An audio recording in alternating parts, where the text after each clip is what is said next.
Railway group D 2022 में अब तक जितने भी इम्पोर्टेंट सवाल आए हैं उन सारे सवाल को इस वीडियो में लेकर आप लोग के लिए आया हूँ। साथ ही साथ इससे जितने भी सवाल बन सकते हैं उसको भी इस पीडीएफ में इंक्लूड किया गया है।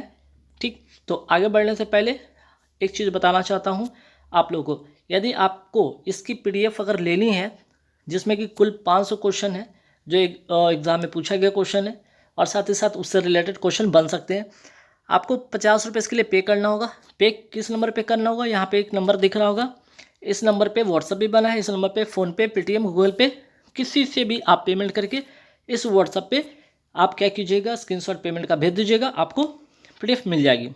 दूसरी बात, अगर जो लोग 10,000 करेंट अफेयर्स वाली अगर पीडीएफ लेना चाहते हैं तो इसको भी ले सकते हैं, जिसमें 7,000 से ज़्यादा सवाल हैं, जिसमें स्टैटिक जीके भी है। आपको इसके लिए 100 रुपये पे करना होगा।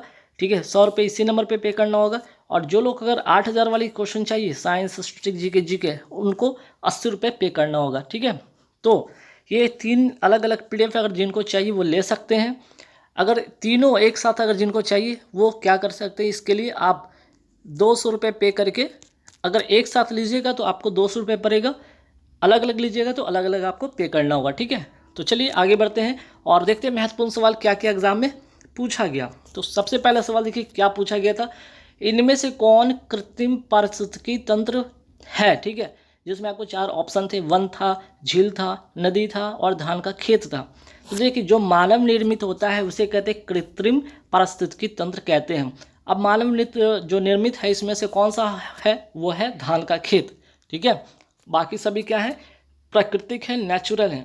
जैसे एक्वेरियम भी आपका क्या हो गया, आपका कृत्रिम हो गया। ठीक है, बगीचा या उद्यान जिसको कहते हैं ये भी आपका कृत्रिम पारिस्थितिकी तंत्र हो गया। ठीक है, तो ऐसे सवाल आ रहे, बहुत ज़्यादा टफ नहीं है, पर हाँ कुछ ट्रिकी है जो आपको थोड़ा सोचना पड़ेगा, लेकिन डेफिनेटली सॉल्व हो जाएगा। देखिए एक और सवाल क्या आया था, देखिए यदि किसी वस्तु का वेग आधा कर दिया जाए, अभी तो आपने पढ़ा होगा कि बहुत सारे बुक में ऐसा भी आया है कि वेग दुगना कर दिया जाए। एनसीईआरटी क्या कर रही है, आपको क्या कर रही है, जहाँ दुगना है उसको आधा कर दिया जा रहा है। बात तो वही है ना, यदि वेग आधा कर दिया जाए तो गतिज ऊर्जा पर क्या प्रभाव पड़ेगा। आपको पता है काइनेटिक एनर्जी का फॉर्मूला क्या था, हाफ एम वी स्क्वायर। अब यहाँ पे क्या किया गया कि भी को क्या कर दिया गया, यहाँ पे बोला गया आधा कर दिया गया। ठीक है, अगर भी को आप आधा कर देते तो क्या हो जाता है, काइनेटिक एनर्जी जो होगा 1/4 हो जाएगा, है ना, क्योंकि 1/2 का होल स्क्वायर होगा 1/4, तो 1/4 हो जाएगा। यदि किसी वस्तु का वेग दुगना कर दिया जाए, चलिए अगर v यहाँ पे 2 रख देते हैं तो क्या हो जाएगा, काइनेटिक एनर्जी 4 गुना हो जाएगा, है ना। तो ऐसे सवाल एग्जाम में बढ़ रहे तो ध्यान से जाइए पढ़कर। ठीक है, डेफिनेटली आपका अच्छा मार्क्स आएगा। कौन सी धातु, ठीक है, कौन सी धातुओं को क्षार धातु कहते हैं। अब देखिए क्षार धातु जो है आपका ग्रुप ए। ठीक है, ग्रुप अगर बात करें ग्रुप 1 की मैं बात करूँ, ये जो है ग्रुप 1 जो आप पीरियोडिक टेबल देखे होंगे, पीरियोडिक टेबल इस तरह से देखे होंगे, तो इसमें जो पहला ग्रुप है यही है क्या आपका, सिर्फ हाइड्रोजन को लेकिन छोड़कर। ठीक है, हाइड्रोजन को छोड़कर lithium, sodium, potassium, rubidium, caesium. ठीक है, ये सारे के सारे क्या हैं, क्षार धातु हैं। तो सवाल क्या आया था कि कौन सी धातु, ठीक है, कौन सी धातु जल से अभिक्रिया कर ऑक्साइड बनाएगा, कौन सी धातु जल से अभिक्रिया करके ऑक्साइड बनाएगा। उसमें ऑप्शन तो इस तरह से दिया हुआ था जिसमें कि मेटल भी था, नॉन मेटल भी था, है ना, मेटोलाइट भी था, इस तरह से।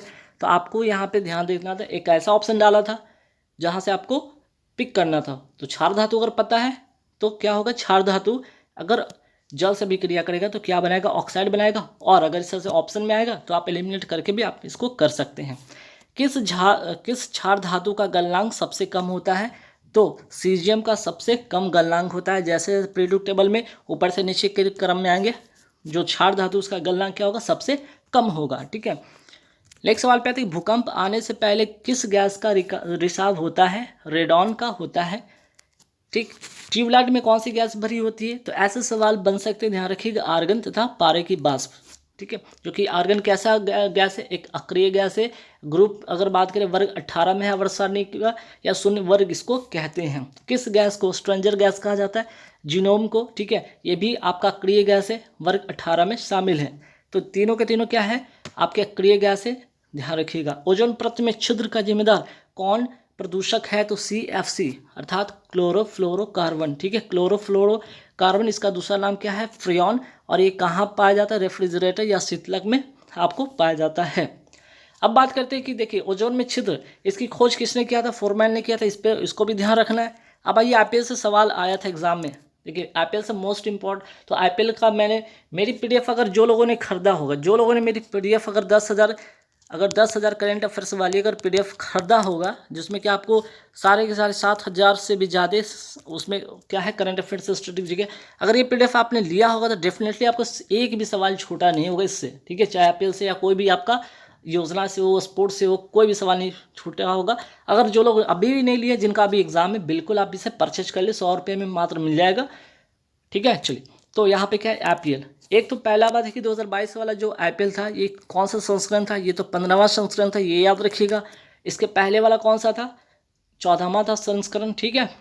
21 वाला क्या था आपका, 14वां संस्करण था, ध्यान रखिएगा। IPL में सर्वाधिक 6,000 रन, ये IPL 2022 नहीं पूछा है, सिर्फ आपको पूछा है IPL में सर्वाधिक 6,000 रन बनाने वाला पहला खिलाड़ी कौन बन गया, विराट कोहली।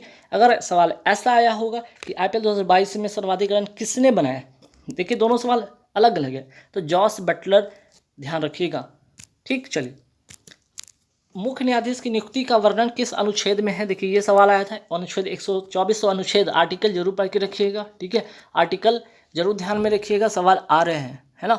तो अच्छा, अगर बात कर लीजिए मुख्य न्यायाधीश को शपथ कौन दिलाता है, राष्ट्रपति दिलाते हैं, और राष्ट्रपति को शपथ कौन दिलाता है, मुख्य न्यायाधीश दिलाते हैं, बस एक दूसरे को ये शपथ दिलाते हैं, ध्यान रखिएगा। वर्तमान में भारत के मुख्य न्यायाधीश कौन है, तो यू ललित है, कौन से क्रम के, 49 है। इसके पहले कौन थे, NV रमन्ना थे, कौन से क्रम के, 48वें थे। और जो वर्तमान में राष्ट्रपति बनी है द्रौपदी मुर्मू, ठीक है, 15वें क्रम की, उनको शपथ भी कौन दिलाए थे, NV रमन्ना ने दिलाया था शपथ, ठीक। क्रमानुकुंचन गति कहाँ होती है, ठीक है। आप अगर आपने डाइजेस्टिव सिस्टम देखा होगा, ठीक है, अगर आपने डाइजेस्टिव सिस्टम देखा होगा तो इस तरह से कुछ आपका यहाँ पे जो नली होता है, ठीक है, जहाँ से खाना क्या होता है जाता है, जहाँ से खाना क्या पेट में जाता है, तो कौन सी गति से जाती है, तो एक ही बार में गिर नहीं जाता है ना, एक ही बार में गिर नहीं जाता, धीरे धीरे जाता है, जैसे पेस्ट को आप दबाते हैं, निकालते हैं सब धीरे धीरे, तो उसी तरह से जाता है। इस गति को कहते हैं क्रमानुकुंचन, और ये होता है कहाँ पे, ग्रासनली, जिसको कहते हैं इंग्लिश में एसोफेगस कहते हैं, ठीक है। चलिए, एक सवाल इस तरह से आता है, अमाशय में कौन सा अम्ल पाया जाता है, ये तो सभी को पता है, HCl पाया जाता है, और ये क्या करता है, प्रोटीन के पाचन को एक्टिवेट करता है। तो इससे एक सवाल बना था जो कि आगे देखिएगा क्या है, पेप्सिन एंजाइम, ये क्या कहाँ पे पाया जाता है, अमाशय अर्थात स्टमक, पेट में पाया जाता है। ये प्रोटीन को पेप्टोन में तोड़कर क्या करता है, पाचन करता है, ठीक है। तो आपका यहाँ पे सवाल है कि रेनिन, ये अमाशय में पाया जाता है, ये दूध को पचाने के लिए उपयोगी होता है, ध्यान रखिएगा।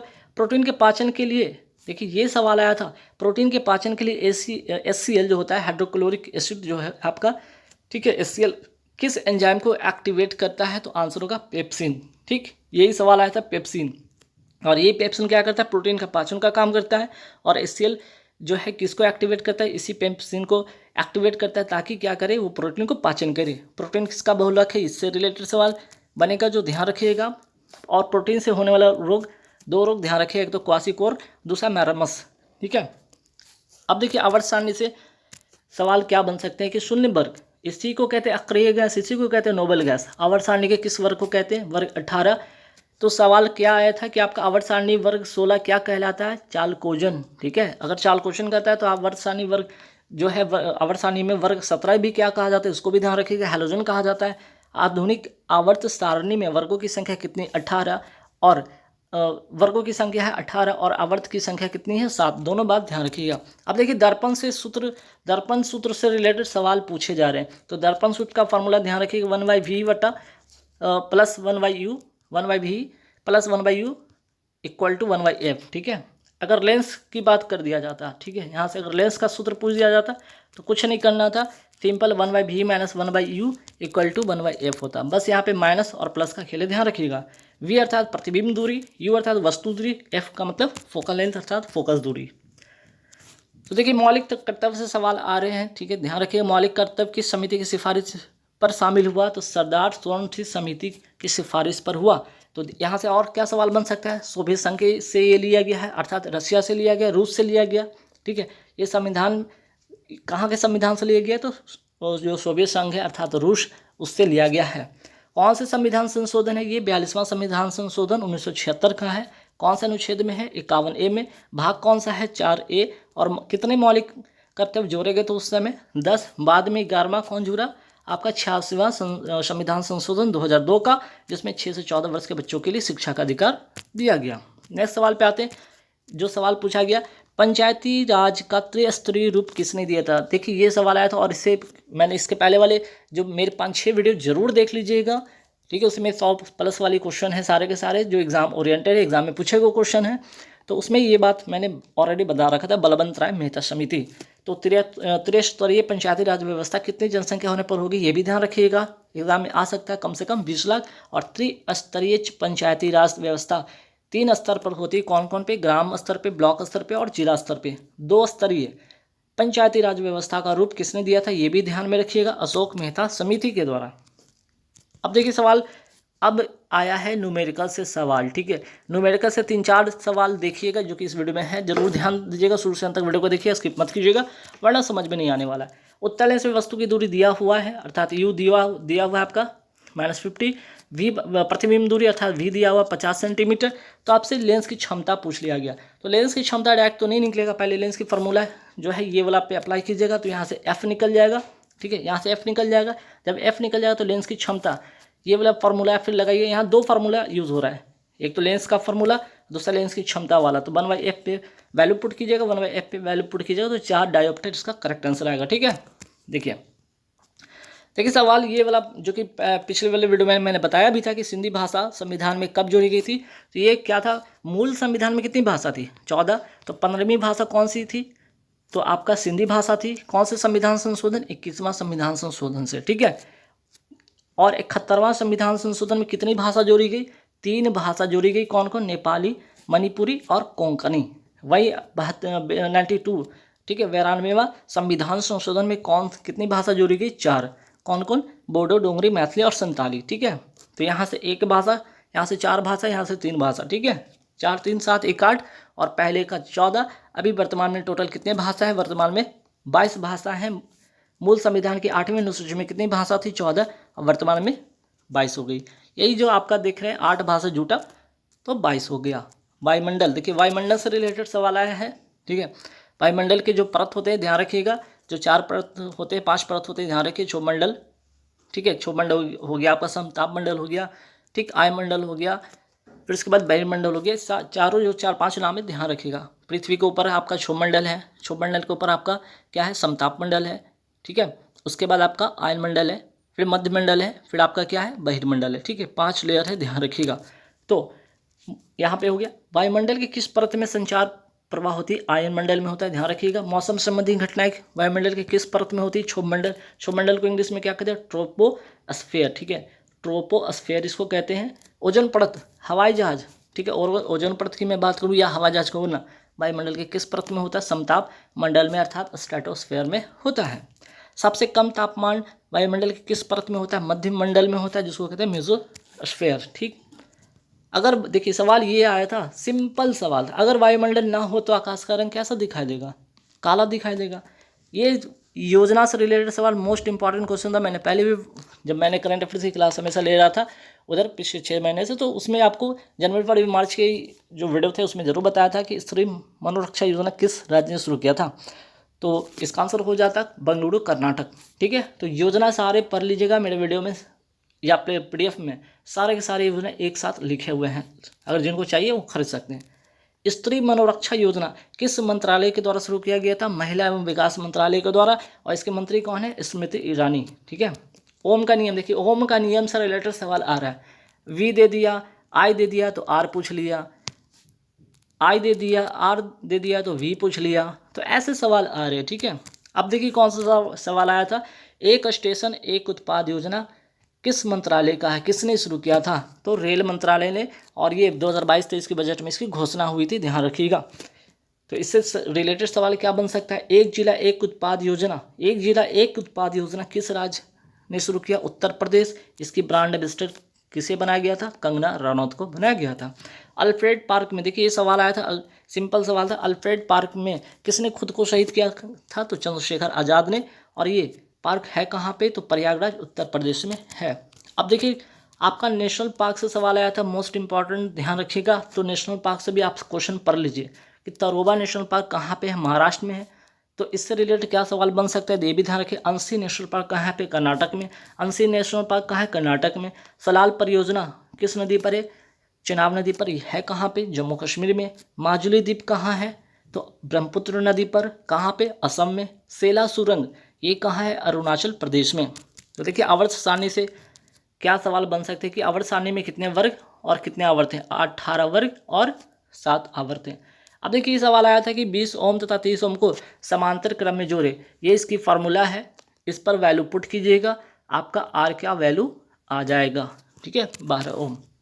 इसी तरह से देख लीजिएगा, आपका सिंपल सवाल आया था कि आपका प्रतिरोध दिया हुआ था, वोल्ट दिया हुआ था, तो धारा ज्ञात करना था। तो आई का क्या फॉर्मूला आता है? मैंने बताया था ओम का नियम, V = IR होता है। तो आई अगर निकालना है तो V/R। V का वैल्यू 60 है, R का वैल्यू 12 है, डिवाइड कीजिएगा 5 आएगा। तो आई अर्थात की धारा का वैल्यू क्या होगा? 5 एम्पियर इसका आंसर होगा। अब देखिए गोलीय दर्पण, अब देखिए दर्पण से सवाल क्या आया था कि वक्रता त्रिज्या, एक गोलीय दर्पण की वक्रता त्रिज्या 24 सेंटीमीटर है। तो दर्पण की फोकस दूरी ज्ञात करना था, सिंपल है। F बराबर क्या होता है? फॉर्मूला मैंने बताया था, F बराबर 2R होता है, ठीक है। फोकस दूरी F बराबर R/2 होता है, सॉरी, F बराबर R/2 होता है। अर्थात फोकस जो दूरी होती है त्रिज्या की क्या होती है? आधी होती है, या त्रिज्या क्या होती है? फोकस दूरी की दुगनी होती है, ठीक है। अब सिंपल था कि फोकस दूरी निकालना है तो R का वैल्यू पुट कीजिए तो आपको आंसर मिल जाएगा, है ना, 12 सेंटीमीटर। देखिए आगम का संबंध किस धर्म से? जैन धर्म से। त्रिपिटक का संबंध किस धर्म से? बौद्ध धर्म से। कैवल्य का जो संबंध है किस धर्म से? जैन धर्म से। तो ये दोनों जैन धर्म का ध्यान रखिएगा। जहाँ तक भगवान बुद्ध की पुनर्जन्म की कथा है, तो ये दोनों क्या है? बौद्ध धर्म से रिलेटेड है, ठीक है। अब देखिए सवाल क्या आता है, उत्तल लेंस में प्रतिबिंब वास्तविक, उल्टा और वस्तु के बराबर कहाँ रखने पे बनेगा? तो सवाल ऐसे भी बनेगा, तो 2F पर जब रखा जाएगा तो बनेगा, ठीक है। लेंस के कहाँ पे? 2F पर रखा जाएगा तो बनेगा, ठीक, ये ध्यान में रखिएगा। कहाँ पे बनेगा? वास्तविक, उल्टा और वस्तु के बराबर 2F पर। लेकिन सवाल ये आता है कि उत्तल लेंस में प्रतिबिंब वास्तविक, उल्टा छोटा बनाने के लिए वस्तु को कहाँ पर रखना होगा? कहाँ पर रखना होगा? तो आंसर होगा इसका 2F तथा अनंत के बीच में, अर्थात यहाँ पे ये होगा, ठीक है। चलिए महिला, ये वाला सवाल आया था, महिला आयोग की वर्तमान अध्यक्ष कौन है? रेखा शर्मा है, ध्यान रखिएगा। और NHRC अर्थात नेशनल ह्यूमन राइट कमीशन के वर्तमान अध्यक्ष कौन है? अरुण कुमार मिश्रा। अगर ये आया तो ये ध्यान में रखिएगा, अरुण कुमार मिश्रा। किस अधिनियम से इसकी स्थापना होती है? 1993 के अधिनियम से इसकी स्थापना होती है, NHRC की। केंद्रीय सूचना आयोग के वर्तमान अध्यक्ष कौन है? ये भी ध्यान रखिएगा, यशवर्धन सिन्हा। वर्तमान में मुख्य चुनाव आयुक्त कौन है? ये सवाल पूछ लिया गया। राजीव कुमार किसके स्थान पर? तो सुशील चंद्रा के स्थान पर। 15वें वित्त आयोग के वर्तमान अध्यक्ष कौन है? NK सिंह, ठीक है। मुख्य आर्थिक सलाहकार कौन है वर्तमान में? अनंत नागेश्वरन। किसके स्थान पर? K सुब्रमण्यम के स्थान पर। वर्तमान में मुख्य वैज्ञानिक सलाहकार कौन है? अजय कुमार सूद। किसके स्थान पर? विजय राघवन के स्थान पर। रक्तचाप का मापन किस यंत्र से होता है? देखिए ये सवाल पूछ लिया गया तो सिंपल था, स्पिग्मोमैनोमीटर से। पायरोमीटर का जो यूज़ होता है किसके लिए होता है? इस यंत्र का यूज़ कहाँ पे होता है? बहुत दूर से जो वस्तु होती है उसको मापने के लिए। अवतल दर्पण के सामने देखिए ये सवाल आ गया था, कहा जा रहा है ना दर्पण से सवाल आ रहे हैं, पढ़ लीजिएगा। गोलीय दर्पण हो गया, जैसे कॉन्वेक्स लेंस हो, अवतल दर्पण अर्थात कॉनकेव मिरर और कॉन्वेक्स मिरर, ठीक है। उत्तल दर्पण तो लेंस में भी वैसे ही याद कीजिएगा, कॉनकेव लेंस और कॉन्वेक्स लेंस। तो इससे सारे सवाल बन जाएंगे, पढ़ लीजिएगा इसको, ठीक है, बढ़िया से। अब देखिए अवतल दर्पण के सामने 15 सेंटीमीटर की दूरी पर रखी गई किसी वस्तु का प्रतिबिंब दर्पण के पीछे 60 सेंटीमीटर पर बनता है, तो दर्पण की फोकस दूरी बताइए। अब U यहाँ पे है 15 सेंटीमीटर, अर्थात सामने रखा गया तो नेगेटिव में होगा। दर्पण के पीछे 60 है, अर्थात पॉजिटिव में होगा। फॉर्मूला दर्पण सूत्र पे लगाइए और आपको आंसर मिल जाएगा, ठीक है। F बराबर -2 20 सेंटीमीटर, और माइनस नेगेटिव क्या बताएगा? ये दर्पण का प्रकार बताएगा, कैसा दर्पण है, तो अवतल दर्पण है, ठीक है। तो 20 सेंटीमीटर इसका करेक्ट आंसर होगा। तो हीट वाला फॉर्मूला जरूर याद रखें, इस पे रिलेटेड सवाल बन सकता है न्यूमेरिकल। H = IR, H बराबर IR²RT। ठीक है, ये सवाल आ जाता है, ध्यान रखिएगा कि विक्षेपण अधिक होने पर तरंगदैर्घ्य क्या होगा। तो विक्षेपण अधिक होगा तो विक्षेपण जो होता है किसका ज़्यादा होता है, बैगनी का ज़्यादा होता है। ठीक है, और लाल का क्या होता है, विक्षेपण कम होता है। तो जिसका ज़्यादा विक्षेपण, जिसका अधिक विक्षेपण, उसका क्या होगा, तरंगदैर्घ्य अधिक, मतलब विक्षेपण अधिक होगा तो तरंगदैर्घ्य कम होगा, विक्षेपण कम होगा तो तरंगदैर्घ्य क्या होगा, अधिक होगा। ठीक है, तो विक्षेपण अधिक तो तरंगदैर्घ्य कम। ठीक है, विक्षेपण अधिक तो क्या होगा, तरंगदैर्घ्य कम, वो है बैगनी रंग, और विक्षेपण कम तो तरंगदैर्घ्य अधिक, वो है लाल रंग। ठीक, देखिए ऐसे सवाल पूछ लिया गया जो कि पहले वाली वीडियो में मैंने बता रखा था। 14 बैंकों का राष्ट्रीयकरण कब हुआ था, 1969 को। तो ये भी ध्यान रखिएगा। RBI का राष्ट्रीयकरण कब हुआ था, 1 जनवरी 1949 को।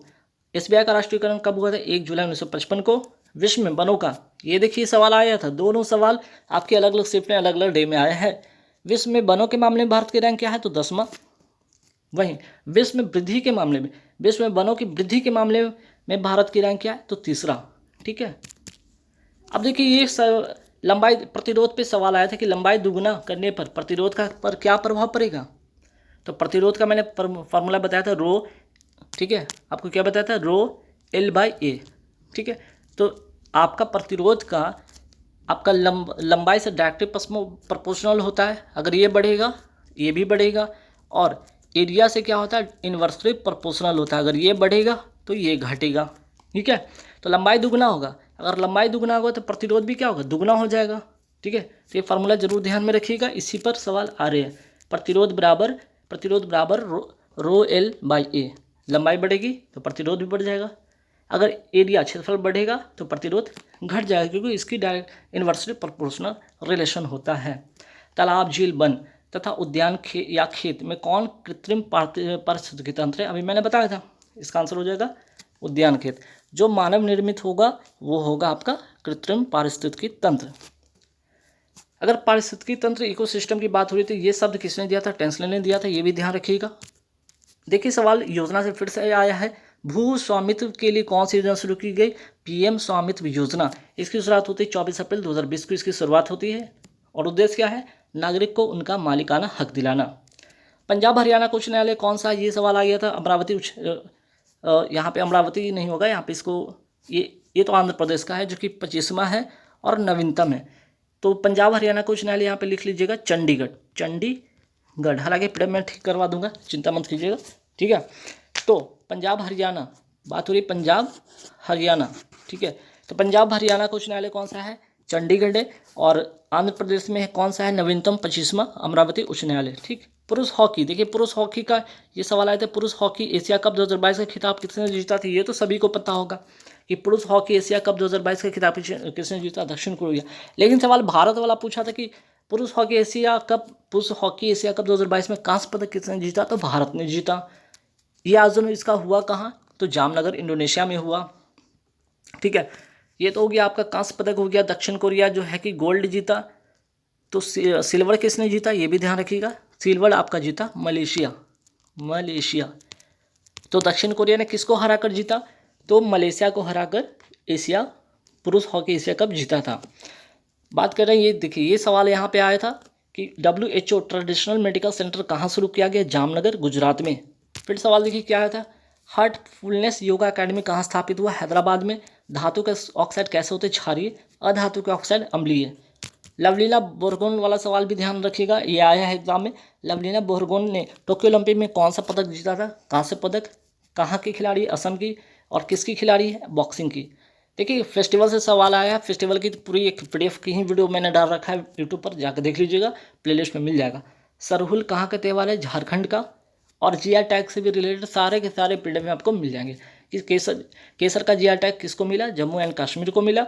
कुतुब मीनार का निर्माण किसने शुरू करवाया, तो शुरू तो करवाया कुतुबुद्दीन ऐबक ने, लेकिन निर्माण पूरा किसने करवाया, इल्तुतमिश ने करवाया। तो गाइस यहाँ पे 100+ पूरे क्वेश्चन कंप्लीट होते हैं। वीडियो अच्छा लगे तो लाइक कर दीजिएगा, और बाकी के जितने भी PDF, बाकी के जितने भी वीडियो हैं जाके प्लेलिस्ट में देख लीजिएगा, सारे के सारे आपको वीडियो इसके पहले वाले 6-7 जो भी हैं मिल जाएंगे, और एग्ज़ाम में आपको काफ़ी हेल्प मिलेगा। अच्छा, जो लोग चाहते हैं, यहाँ पे 3 PDF है, मैं फिर से एक बार बता देता हूँ। एक तो आपको 50 रुपये वाली जो कि ग्रुप डी की PDF है ना, ग्रुप डी की PDF है, जिनको चाहिए वो ले सकते हैं पेमेंट करके। एक है आपका 100 रुपये वाला, ठीक है, 100 रुपये वाला कौन सा, तो आपका करंट अफेयर्स का है, ठीक है। और एक तीसरा जो पीडीएफ है 80 रुपये वाला, जिसमें कि जीके, जीएस और स्टैटिक जीके शामिल है ना, जीके, जीएस, स्टैटिक जीके शामिल है। ध्यान रखिए, इसको अगर आप चाहे लेना तो ले सकते हैं, ठीक, अलग अलग पीडीएफ। और अगर कंबाइंड कॉम्बो लीजिएगा तो आपको 200 रुपये में ये तीनों को तीनों पीडीएफ आपको मिल जाएगा, ठीक। चलिए, थैंक यू वेरी मच।